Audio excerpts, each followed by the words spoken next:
দেশের 15টি চিনি কলের আখ জোনের সাথী ফসল হিসেবে ধান চাষ সম্প্রসারণের উদ্যোগ নিয়েছে বাংলাদেশ চিনি শস্য গবেষণা ইনস্টিটিউট। নতুন উদ্ভাবিত ব্যয় সাশ্রয়ী এই প্রকল্প বাস্তবায়িত হলে আখ জোন এলাকার প্রায় 50,000 হেক্টর জমিতে প্রায় 1 লাখ মেট্রিক টন ধান উৎপাদিত হবে। রাতুল ইসলাম সুমনের ক্যামেরায় উৎপল মির্জার রিপোর্ট। পাবনার মুলাডুলিতে নর্থ বেঙ্গল চিনি কলের কৃষি খামারে পরীক্ষামূলকভাবে আবাদ হয়েছে আখের সাথী ফসল হিসাবে বোরো ধান। এক চাষে অল্প সেচে কম খরচে উভয় ফসলের ভালো ফলন হয় খুশি কৃষকেরা।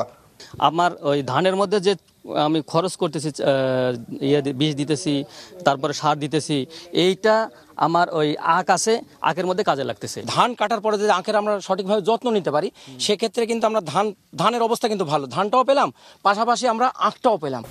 এছাড়াও পরীক্ষামূলকভাবে পাবনা ও মোবারকপুর আকজন এলাকায় এ প্রযুক্তিতে চাষাবাদ করে লাভবান হয়েছে কৃষক।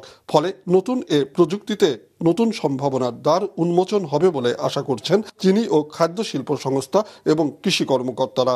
চাষিদের যে ডিমান্ড, এই ডিমান্ডটাকে পূরণ হচ্ছে। তাদের চাহিদা একটা হচ্ছে যে খাদ্যশস্যের ধানটা যারা চাষ করতে পারতেছে, সাথে সাথে যদি আমরা এই ধানের সাথে আমরা যদি আখ চাষটা করতে পারি, তাহলে কিন্তু আমাদের এই আখটা হচ্ছে, ধানও হচ্ছে। প্রযুক্তিটি আমার কৃষক ভাইদের জন্য নতুন, তবে প্রযুক্তিটির আমি সম্ভাবনা দেখছি।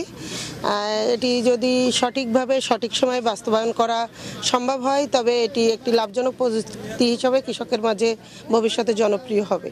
2023 সালে প্রথমবারের মতো আখের সাথী ফসল হিসাবে ধান চাষ পদ্ধতি আবিষ্কার করেন বাংলাদেশ চিনি শস্য গবেষণা ইনস্টিটিউটের বিজ্ঞানীরা। এ প্রযুক্তিতে বিপরীত বৈশিষ্ট্যের এ দুটি ফসলের বাম্পার ফলন হয়, উৎপাদন ব্যয় ও সেচের পানি সাশ্রয় হয় প্রায় অর্ধেক। তো আমি এটা তো হলো আমার সাথী ফসল হিসেবে আমি 4.5 টন ধান পাচ্ছি, আবার এদিকে মূল ক্রপ আখ হিসেবে এই আখটাও আমি কিন্তু এখানে এই 60 টনের উপরে, যেটা আমাদের ন্যাশনাল এভারেজ ইল্ড, যেটা 48 থেকে 52 টন পার হেক্টর, তার চাইতে বেশি। একই চাষে কৃষক বেনিফিটেড হয়ে যাচ্ছে এবং এই পদ্ধতিতে পানিও অনেক কম লাগে। এক হলো চাষ কম লাগছে, আখ পাচ্ছে, ধান পাচ্ছে এবং খরচ কমছে এবং আবার লাভবান, আবার ফসল বেশি পাচ্ছে।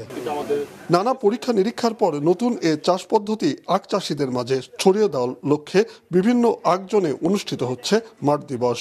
আমরা এই প্রযুক্তিটা উদ্ভাবন করেছি এবং এই প্রযুক্তিটা উদ্ভাবন করতে গিয়ে আমরা দেখেছি যে এখানে আসলে যদি আমরা সাথী ফসল হিসেবে ধান চাষ করি, কৃষকরা ওই লাভবান হবে, এখান থেকে তারা একটা বাড়তি একটা ফসল পাবে।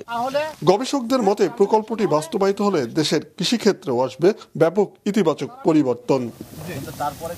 উৎপল মির্জা, মাছরাঙা সংবাদ, পাবনা।